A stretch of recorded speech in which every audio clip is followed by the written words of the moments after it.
কি আছিলা ওখানে কি হইছ মামু দেহ মাটির দেহ মাটিতে শেষ হয়ে যাব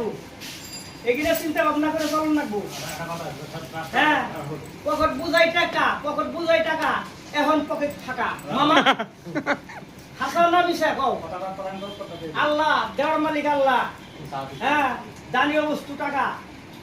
বিয়াই খারাপ পাইবেন না বর যে বহুত বহুত কথা কইতাছ হ্যাঁ তাইলে আমার ওখানে এক কাপ চা দিবা হ্যাঁ চা দিবার চাইছ আমি খামু কিন্তু আমার হিংসা নাই হিংসা করবে না পয়সা থাকুন কয় বছর 37 বছর আমার বয়স হয়েছে হ্যাঁ 37 বছর বয়স হয়েছে খুবই 60 বছর আমি পয়সা থাকুন এটা অনুমান করি এখানে কালকে মোর হারি এটা আল্লাহর রাতের কথা ও তাইলে একে থেকে তাইলে ওখানে থেকে মাগার যেমন একে থেকে ওখানে চারা দিছ যদি আমারে কও যে এটা খজাও খাও আমি তাও খামু আমি আর হিংসা নাই আমি হিংসা কি করুন না তাহলে এই পর্যন্ত ভাবনা চিন্তা করে চলো না বুঝছো না মামা